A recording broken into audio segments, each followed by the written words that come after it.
Xavier, what does this game mean to you, just knowing that it is your last game as a Buckeye? Yeah, man, it means a lot.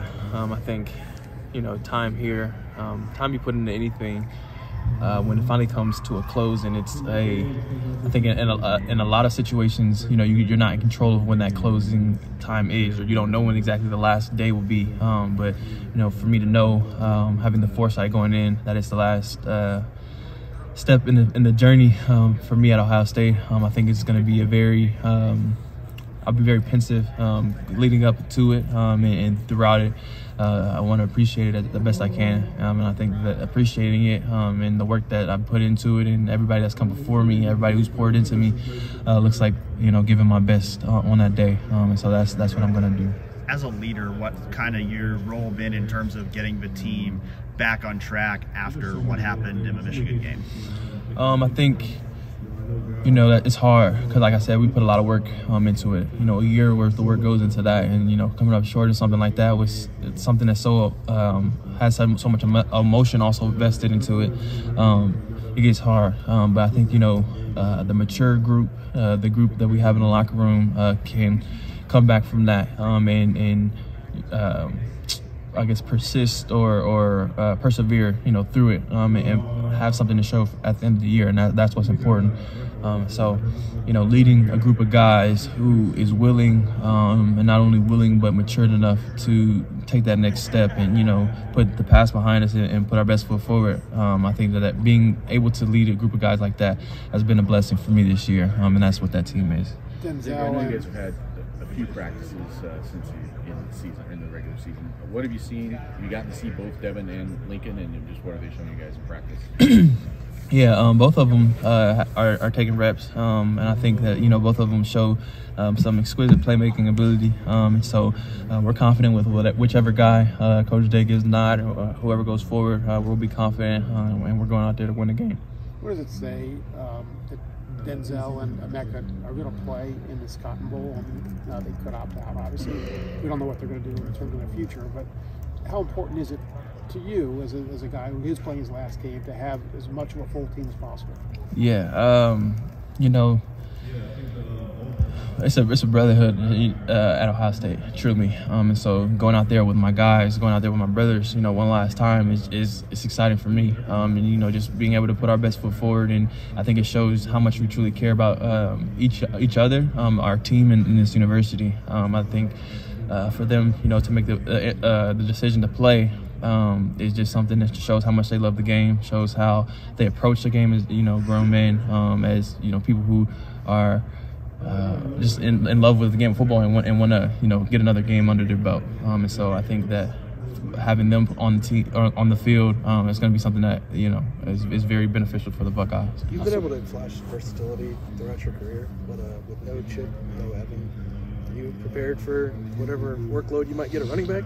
I always say, however I can help the team win, that's what I'm going to do. And I'm going to put my best foot forward, and whatever Coach Day asks of me, I'm going to try to deliver my best. So with the help of the Lord. Xavier, obviously the whole offseason style and Devin battle, and they were kind of working on establishing their leadership in the program. What have you seen change in Devin since Kyle left, and it kind of assumes that he steps up and takes that?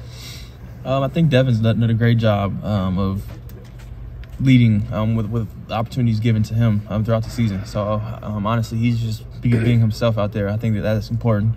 A lot of times I think sometimes you see guys struggle when they try to emulate somebody else. So the next step in the maturation process for every quarterback who's taking over the reins, whether that's because of a quarterback going on to the NFL, going to the draft, or whatever that may be, is them being themselves in that role. And so I think Devin's done a great job of being himself. And I think that you'll see Devin out there you'll see him be himself whenever he gets the chance to lead. And so, two more questions. What does that mean, himself? Define Devin Brown. He's a playmaker. He's a confident guy. He's a dude who improvises. He's a dude who goes and makes throws and is very confident. And he's vocal leader. So just seeing that and having an opportunity for him to flashed out a little more, you see the confidence exuding even the more. So, Xavier, you've talked Sonny Styles availability, so I wouldn't know when you started.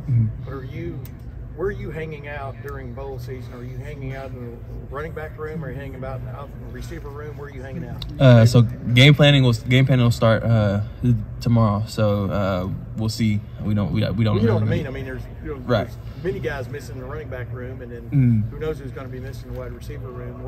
What's your motto for you personally going into this last 2 weeks? Help the team win. Whatever I got to do to help the team win, go beat Missouri, be 1-0 in the bowl season. That's where I will be, and I'll be full-heartedly there. And you know, I could be kicker. I go out there and try to kick. I can't even kick, but that wherever Coach Day says we need you, Xavier, that's where I'll put my foot. What's your range? Shoot. Maybe the 10-yard line. I think punter would be better. I can play some punts a little bit. Xavier, you've talked about some of the doubts you had earlier in your career. I'm curious, when you see how much of a transfer portal has proliferated and how many guys are entering, do you ever think back, like, man, if this had been a few years ago, like, maybe I would have done the same thing these guys did? So if I'm being completely honest, yes, those questions cross my mind. But then I just go back to everything I've learned, and just the road that the Lord has taken me on, and this journey, though it hasn't been exactly what I would, I guess, scripted. Xavier Johnson, the 18-year-old, I think it's been beautiful in its own way, in its own right, and I wouldn't change it for the world because of everything I've been through. I've gained a lot of I guess perseverance, or gained a lot of like headstrongness and resilience and everything throughout the process, and I think that if I was to leave, that might not have been the case, and so I'm very grateful for the path that the Lord took me on. It's only a path that He could write, so He's going to get all the glory for it, and so at the end of the day, I think I'm going to look up 5-10 years later and be a better man, a better father, a better husband, a better son, a better man of God, all that just because of the path that the Lord has led me on. And so to say that I would have chose a different route, I can't say that. And sometimes it's like, dang, I wish I would have had, I would have done X, I would have done Y, I would have done Z, but the choice that I chose led me to be the man I am today, so I wouldn't exchange that for the world. You played wide receiver and running back in a college football playoff game and contributed heavily in both. I mean, you've kind of carved a pretty good niche, haven't you? Yes. I think, again, like I said, I don't know if I would be in the position I am and have the versatility I have today if it wasn't for, the trials and tribulations that it looked like back then.